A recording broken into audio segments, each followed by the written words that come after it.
Hey y'all, welcome to this week's Texas Counts weekly update. We will get started in just a couple of minutes. As you know, we like to make sure everyone can hop online. So give it just a few minutes and we'll get started soon. And thanks again so much for joining us today.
All right, y'all, we are going to go ahead and get started. Again, welcome to this week's Texas Counts weekly update.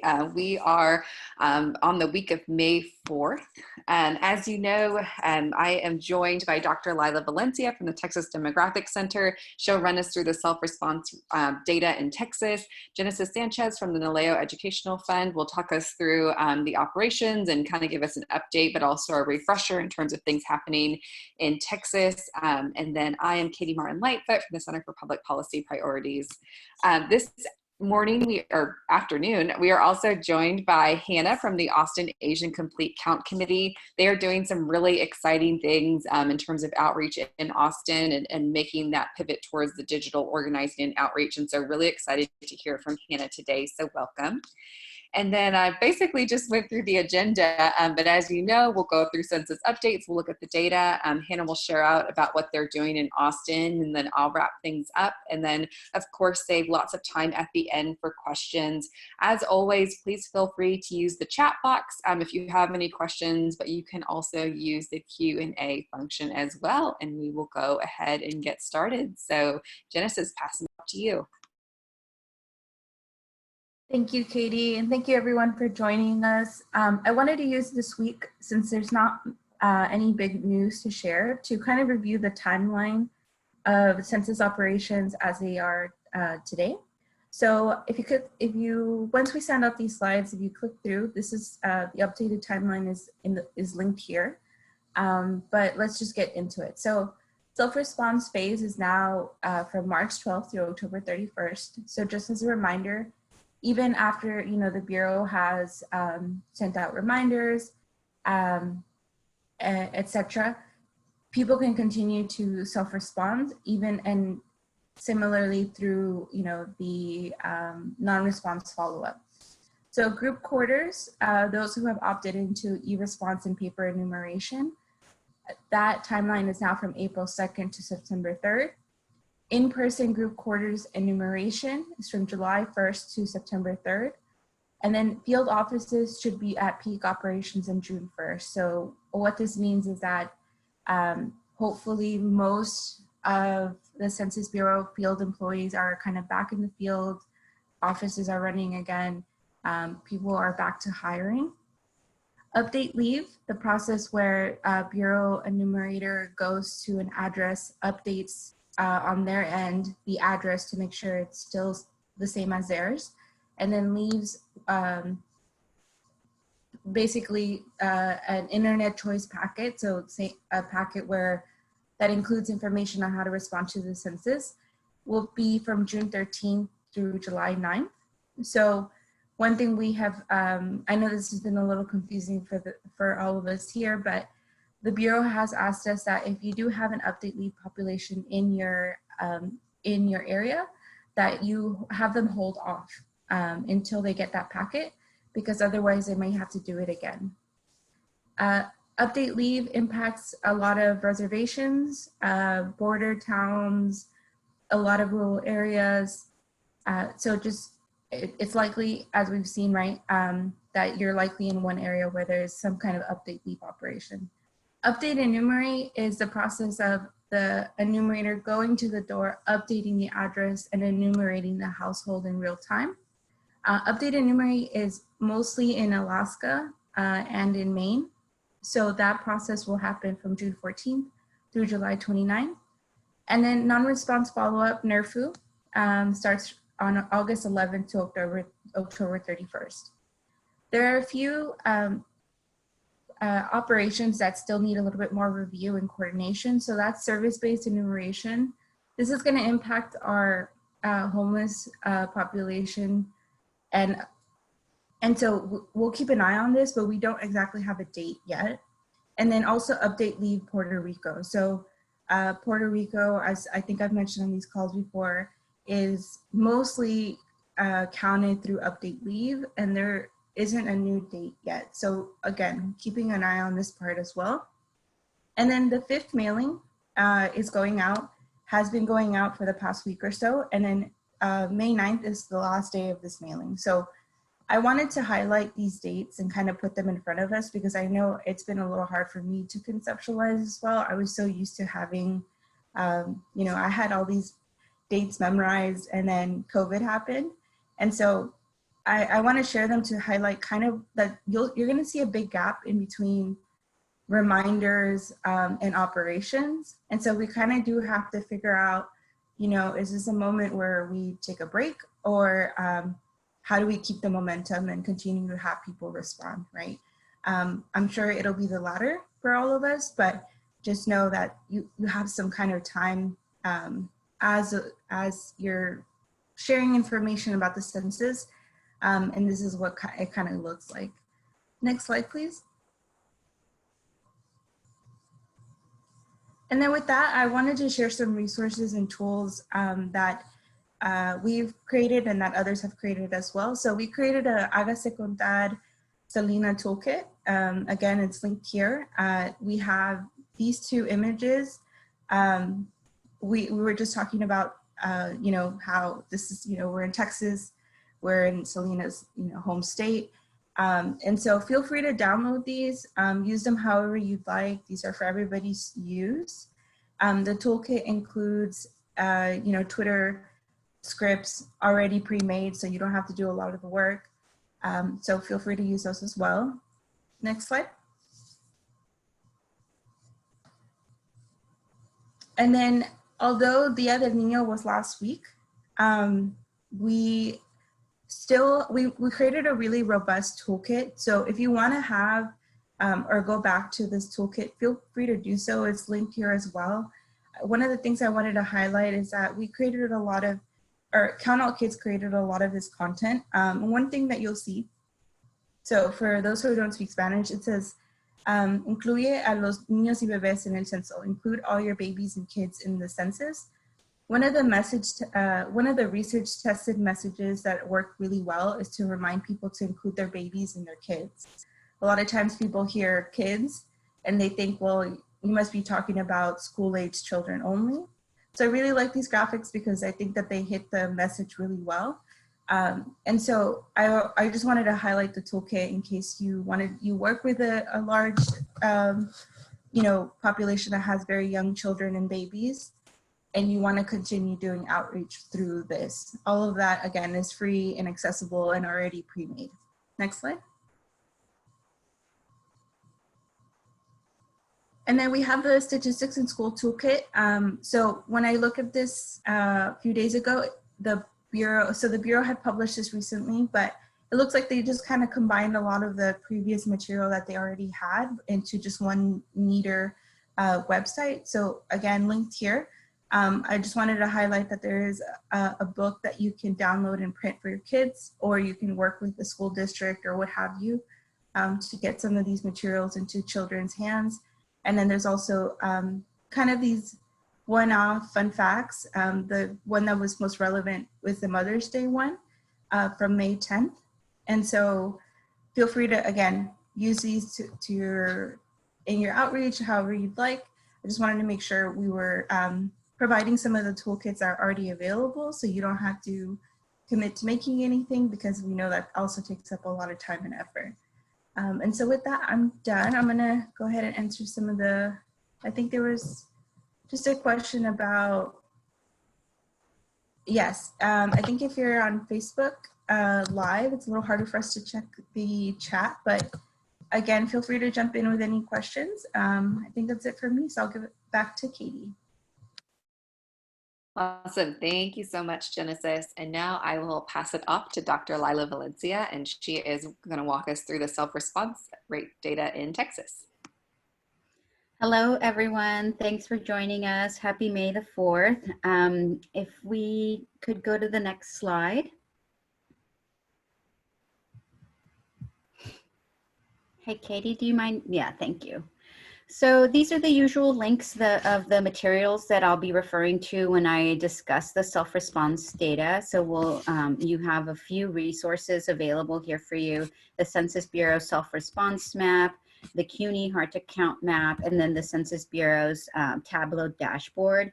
The very last slide that I shared today has our Texas Demographic Center map dashboard as well, so you can access self-response data in all of these different ways. Next slide, please. So as you may know, the Census Bureau had a big push for the weekend of May 1st.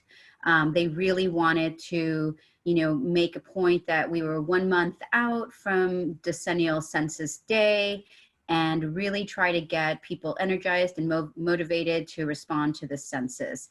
And this, by I think Friday, Texas had reached an important milestone. We had gotten to over 50% of households responding to the 2020 census.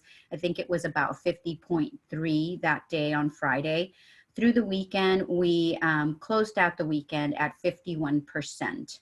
Unfortunately, this motivation unfortunately, but fortunately, right, on the part of the Census Bureau really energized a lot of other states, and it appears to have energized them a bit more than it did in Texas. And so we have actually fallen back to 40th in terms of state rankings. We've been up to about 38th, tied for 38th.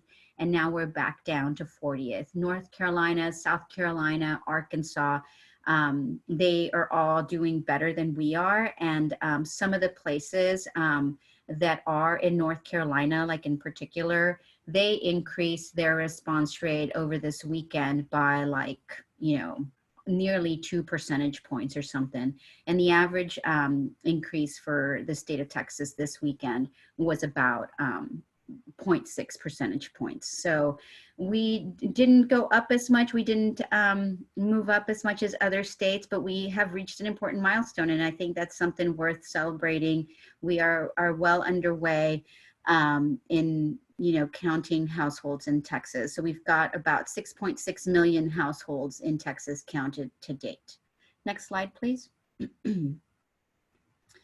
Oh, I don't know where there it is. Okay, great. So this is the self-response map by county from the Census Bureau, and you can see that increasingly we have more and more counties that are in blue, and so that's a great thing. We now have 44 counties that have over 50% of their households counted. We are seeing more and more sort of that self-response spreading farther from the population triangle. So now we're seeing lots of parts of West Texas turning blue. And so we see that right in Randall County, right south of Abilene. We see that in Lubbock County, in the area of San Angelo, in the area of Taylor, which is right close to Abilene, and then also in El Paso. And so we do have a lot of places, counties around the state that are really improving in their self-response. And so we're really excited about that.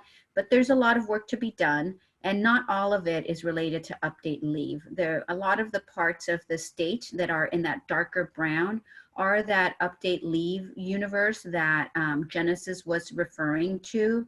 But not all of that even the full county in those areas is update leave. And so we still have a ways to go. And so it's important for us to keep on counting. Next slide, please. One of the things that we're noticing is that there's a little bit of a divergence between the response rate in the state of Texas and the response rate in the US. Whereas we're below the US response rate from the beginning of data collection. You can see that those blue lines were closer together when we first started counting, and they seem to be growing increasingly farther apart. And of course, this comes because, like I mentioned, Texas has dropped in rankings, so now we're 40th.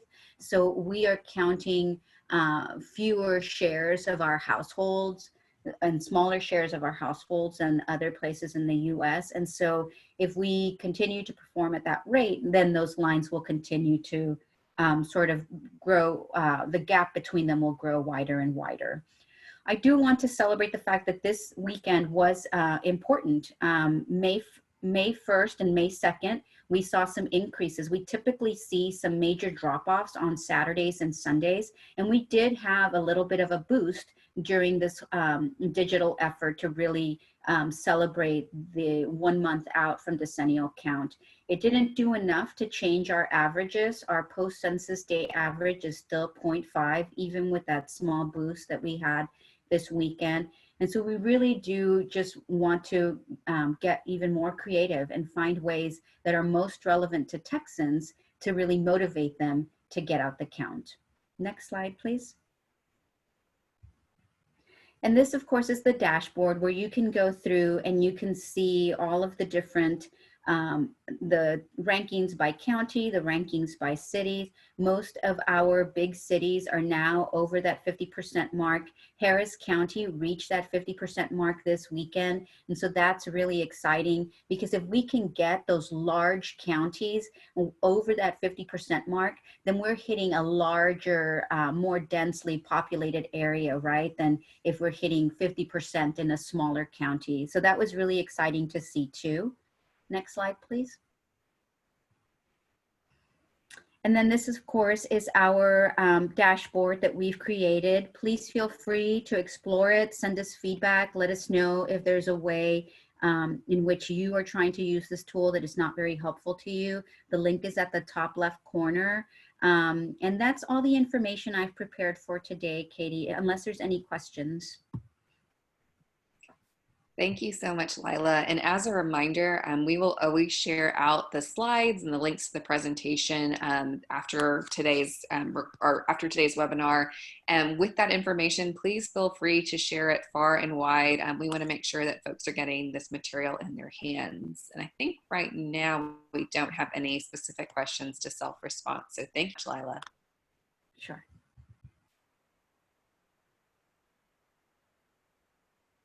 Okay, now I want to pass it off to Hannah from the Austin Asian Complete Count Committee. She has a really exciting slideshow for folks today. Hopefully everyone can see this well. And Hannah, I'll pass it off to you. All right, great. Thanks, Katie. Hi, everyone. Thank you so much for having me today. It's a real pleasure to be here. So my name's Hannah Rowe. I'm with the Austin Asian Complete Count Committee, and I'm also so pleased to be joined, I see here, by our chair, Alice E., and our marketing manager, Anami. Anami's actually the one that put this beautiful presentation together, so just another huge thanks to her for and to our team for the work that we've all been doing together. Okay, so let's move on to the next slide. Great.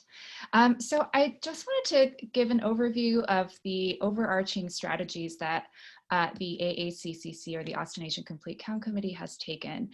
So this is an outline of this presentation, and the first will be our philosophy of relational organizing. The second is going to cover some of the event canvassing that we've done. This is obviously before we were all in quarantine. And then as COVID-19 settled into our communities, we've had to shift to digital organizing.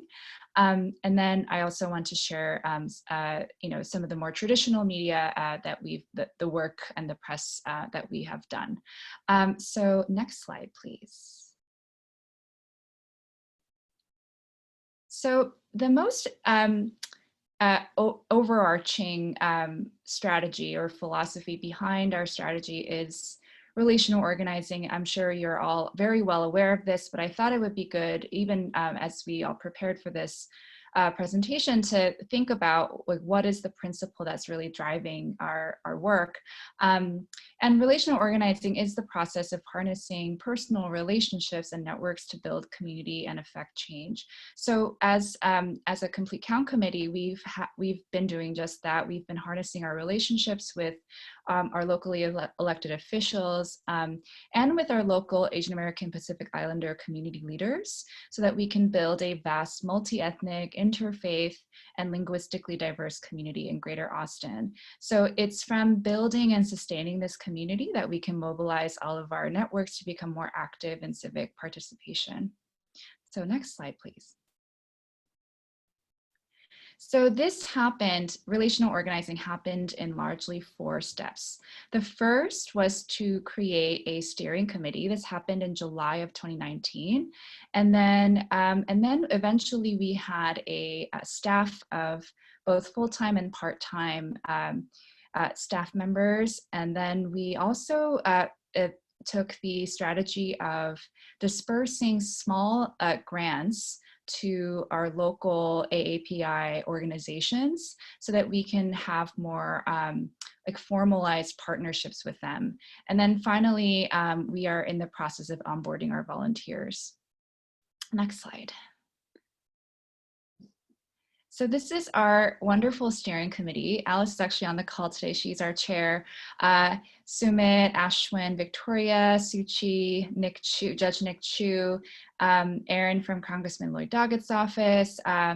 If we can scroll down just a little bit, just so we can show you all these wonderful leaders that have been part of this organizing effort.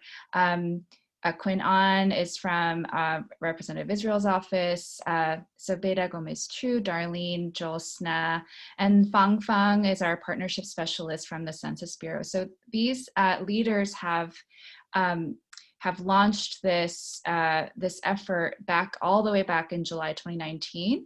And we can, I think, move on to the next slide. And eventually, as of February of 2020, we eventually did have a staff. So right now we have 3 full-time and 3 part-time. So I'm doing the project management work. Anami is our digital marketing manager and our digital strategist, Satvik. So we're pretty much doing this full-time right now. And and this allowed us to have this infrastructure, to build an infrastructure where we can have a more systematized approach to our outreach. And then we've also decided to hire a part-time UT Austin outreach coordinator to focus on the AAPI communities and student network organizations on campus, because that's very much a hard to count community in Austin, as well as the Vietnamese community. There are about estimated 30,000 Vietnamese community members here. So we thought that having someone on board on payroll, basically, to be able to help out would have been a great strategy. And our final part-time is we have a bookkeeper as well. So if we can scroll down a little bit, and then we'll move on to the next slide. So Alice, our chair, had this wonderful idea of basically dispersing small grants to local AAPI organizations, because we found that while we've had partnerships with everyone, it's been really important to try to mobilize the community so that all of us are taking some more ownership and agency over our own communities. And because we're such a linguistically diverse community too, it was important to have the local leaders and have a more proactively involved. And we thought that supporting them through these grants would be an effective strategy. So right now, we've given grants to 11 ethnic-based organizations, 3 faith-based organizations, and then some more general nonprofit organizations that are focused on the AAPI community, and also one region-based outreach consultant, and she's covering Bastrop County as well. So we can move on to the next slide. So this is a list of all of our grantees. So I won't say all of them, but you can continue scrolling down just so you can see which organizations are a part of this movement. We're so excited and to be meeting with them. We have regular meetings with them now every other week. And you can see here as we scroll down that about the estimated count of community members that each grantee is reaching out to. That totals, if you can scroll down a little further, Katie, to 144,000 people that we're reaching through this coalitional effort. So we can scroll down to the next slide. So, now I just wanted to review what kinds of canvassing efforts that we've been doing before COVID-19 hit us. So in January, pretty much we were invited to table, or I guess we also initiated the effort to table or canvass at community events. And so one was at the Greater Nepali Society, there was a huge Vietnamese Tet Festival, and then annual meeting with the Austin Asian Chamber of Commerce. And then the Chinese New Year celebration at Xiangyun Temple was also a really great opportunity to engage community members. And then in February, it was a pretty full month. So I won't list all of them here, but you can take a look and see the different events at which we were present and engaged person to person outreach for the census. So we'll move on to the next slide. So obviously with COVID-19, we've had to shift our strategy into digital organizing, and that has been very much a steep learning curve for us, but we're so grateful to have a digital team that that really just knows what they're doing. And so the first step was to create our own website. So we had a Facebook group page before, but we thought that it would be important, given the overflow of content out there about the census, that we would have a resource hub. So our website functions as a resource hub where we have different translated language resources, some very very introductory PSA videos on there as well. And then we also began to strengthen our social media presence by not just on Facebook, but we created our a Twitter account, an Instagram account, a YouTube channel, and we've also been engaging in WeChat, which is a really popular platform for our community. One thing that we've done is to create, if we could scroll down just a little further into that page. Okay, that's great. Thank you, Katie. Social media testimonials is one way where we've invited community members, so people from within our own community, to create very short 30-second videos of why they would complete the census.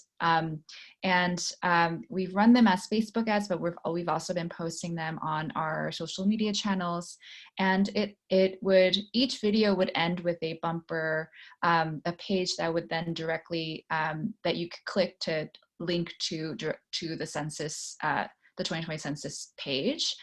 So that's also been a helpful metric for us to see, you know, the click-throughs that are translating into people actually filling out the census. We may not actually know whether they've completed it, but it's at least one additional way we can try to get more traffic to the 2020 census website. Finally, Blue Squad has been an exciting app that we've been partnering with. It's an Austin-based platform. Basically, it's an app that you could download on your phone, and when you support us, where you can do a set of missions, basically, whether it's just contacting your friends and family in your contacts list to ask about whether whether or not they filled out the census. So that has been really. We're trying to get more people to actually support us, and then hopefully that will lead to a huge outreach through our, again, tapping into that relational organizing strategy. Next slide.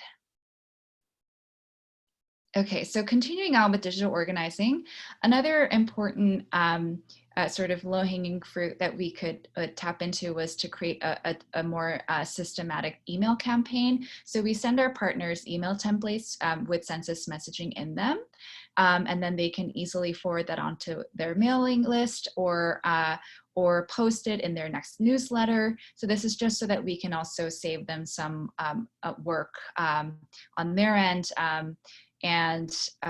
and then they could easily just copy and paste the messaging into their list. Last week, we were very excited to launch a new newsletter. So it was also to mark the beginning of Asian American Pacific Islander Heritage Month this month. So it's a nice way to you know, have more digestible content, especially for our partners, and hopefully we can continue to build a mailing list. And we're very excited to be doing this right now. We're planning on doing it every Friday. And then another thing that we've also been doing is to have webinars on YouTube Live.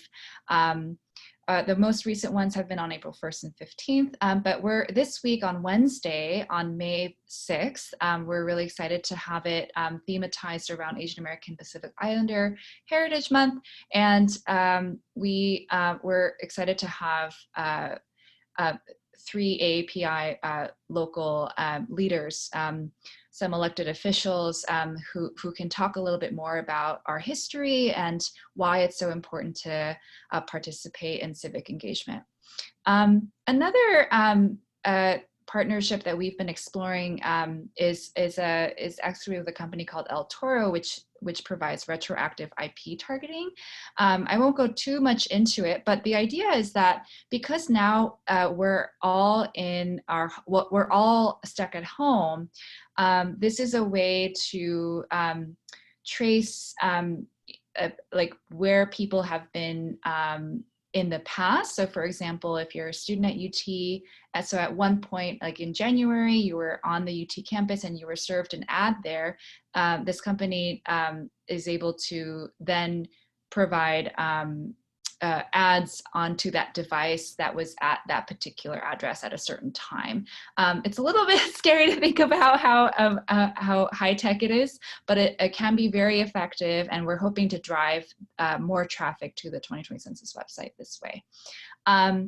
Another alliance that we're also hoping to establish is Anami, our marketing manager, is also trying to pitch a project to Bumble, the social networking app. The idea here is that I think that Bumble basically provides these stickers that you could you could include in your personal profile. And if there is a sticker about the census, like something like I completed the census, why not include that as a way to continue raising awareness? Next slide, please. So as we come to a close, I just wanted to also share with you some of the more traditional media outreach that we've been doing in local community newspapers and magazines. We've also had some press with local TV stations and radio stations.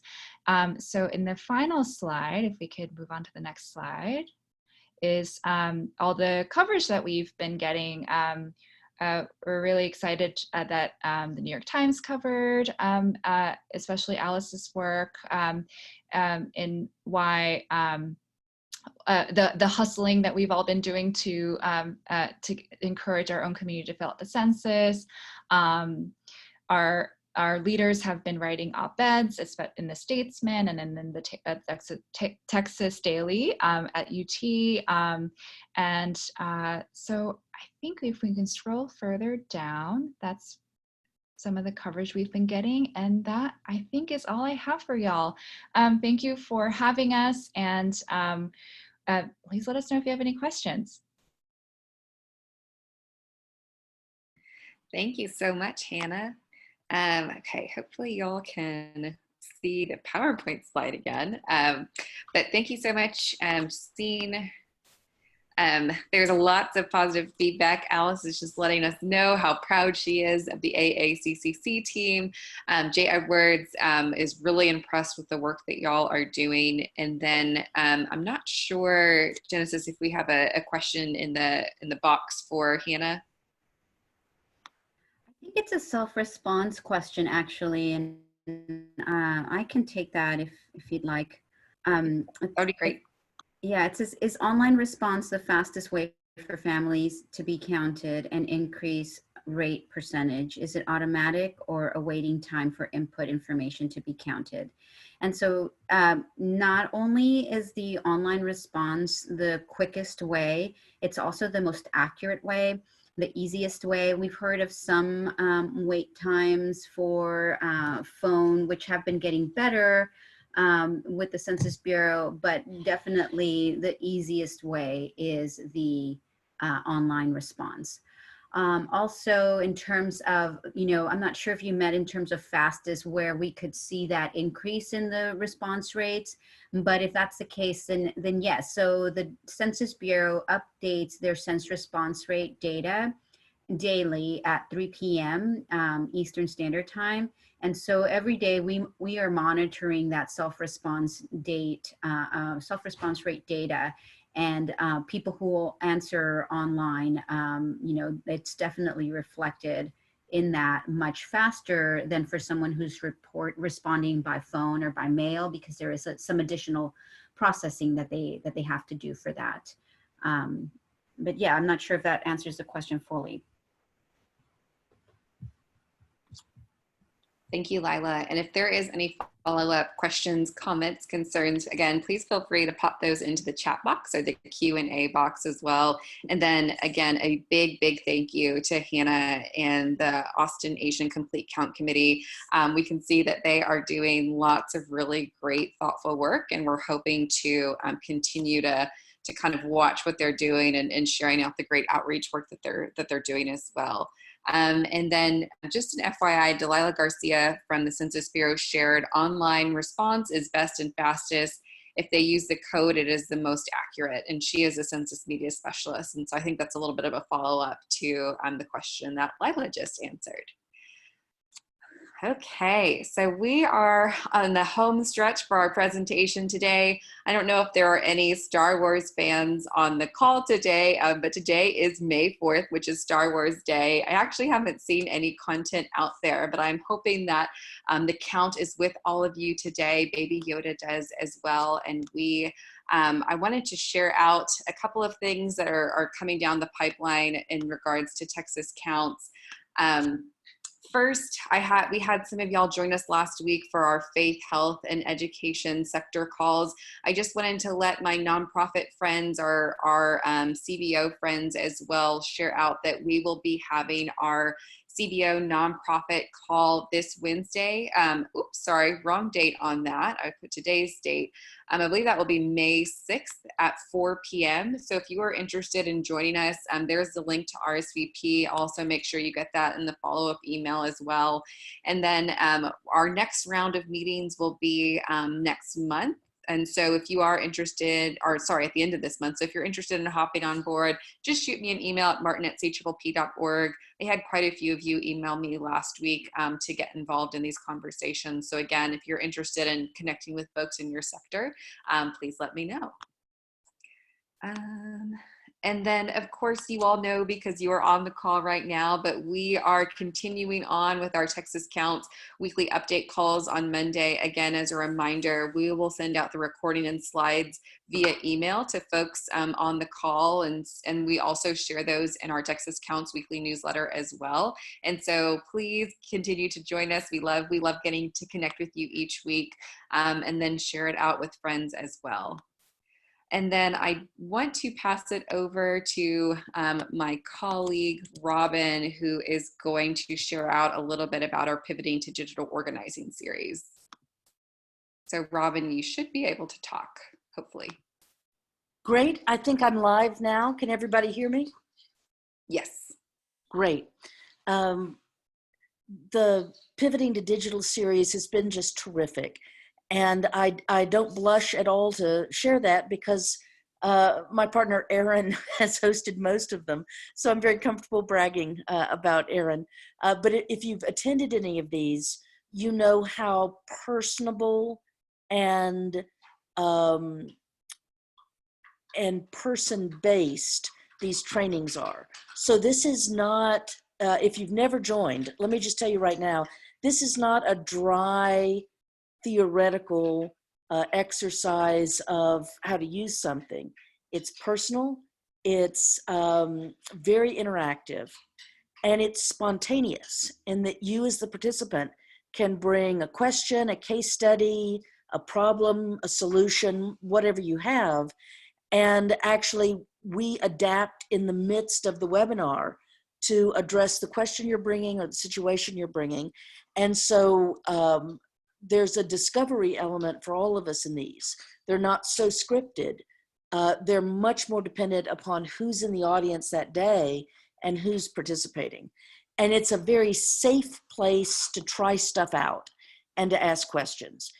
So if you haven't been in one of these, please be sure if you can to join this coming Thursday for the series recap. And also know that we're doing all the things we're talking about. So all the different social media channels you hear us or see us explain in the Pivot to Digital, we're out there using those and testing our own ideas out there. And we're very glad to take questions at any point. And so just this morning, Katie shared with us a question that somebody had about Nextdoor, where this gentleman said that he had never really paid that much attention to the Nextdoor social networking platform, other than knowing it's kind of where you go if there's a lost dog or something. And then after participating in one of our Pivoting to Digital webinars, he realized that there was actually a lot of potential, but he had some questions and he just reached out. And so we love it when that happens. The last thing I'll tell you is, and in doing this, I want to give a shout out to Naleo and everybody else who participated. There was a terrific town hall on Twitter Friday, and participating in these group events, whether it's Twitter, Instagram, Facebook, whatever the gathering point is, really boosts your own signal and supports our allies in getting out the count. So thank you to Naleo and thank you to everybody else who participated in that on Friday. And there will be some other things coming up in May and in June that we're going to be promoting and inviting you to join us in doing. So anyway, this Thursday at 4 o'clock, please do sign up if you can. And thanks, Katie, for giving me a moment to ring the bell. Thank you, Robin. And again, yes, big thank you to Erin for leading those Pivoting to Digital Census Outreach and Organizing series. If you missed parts 1 through 6, I believe they're currently living on the Texas Counts website. So if you're curious to kind of see the content that's been covered, check them out there. And yeah, looking forward to seeing y'all again this Thursday for the series recap. So moving right along, we have exciting news. I feel like we've been teasing this for the longest time, but we're finally going to talk to folks about it next week on next Monday's call. But we are going to be moving forward with our Census Day 2.0 plan. Just to let you know, towards the end of last week, we spoke to the Texas Count Steering Committee about the idea, and folks are really excited about it.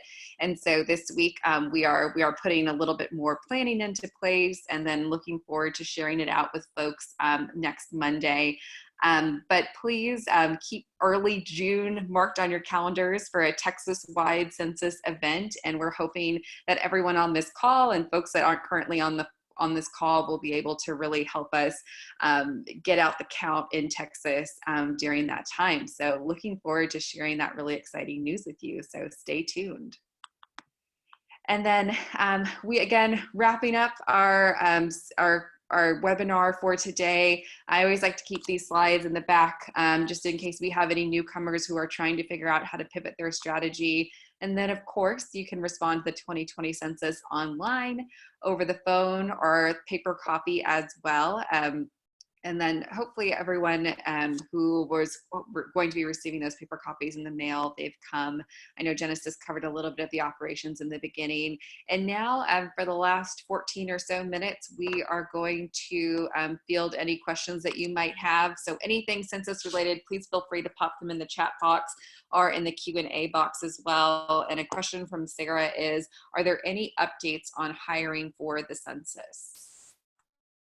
And I'm not sure if Genesis might have a response to that, or maybe one of our amazing Census Bureau staffers on the line could respond. Yeah, it looks like Valerie Davidson would like to answer.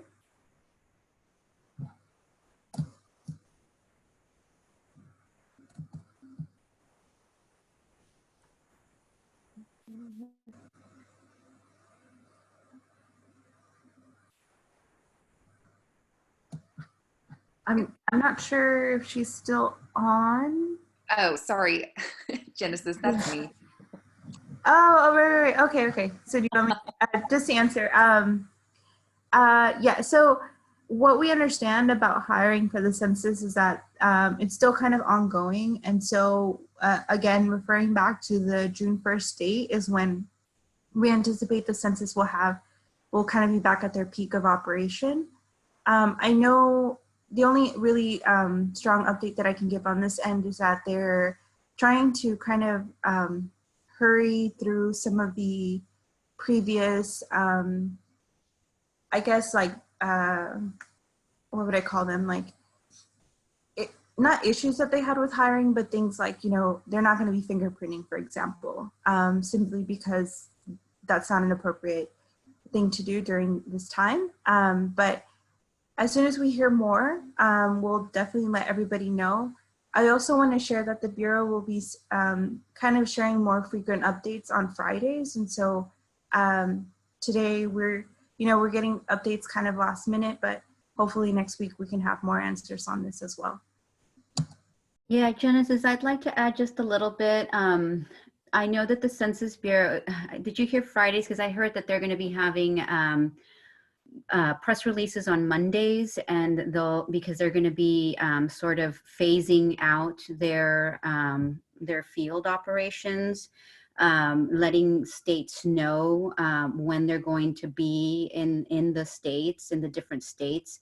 So they'll be making those announcements on Monday, but maybe you heard Fridays. We can probably double check that. But the other thing I know about recruiting is that or hiring, is that they did have some folks that kind of dropped off and decided like maybe this isn't the kind of work that they want to keep on doing. And so there definitely will be additional recruiting opportunities, as well as what they've been trying to keep the already hired Census Bureau folks engaged.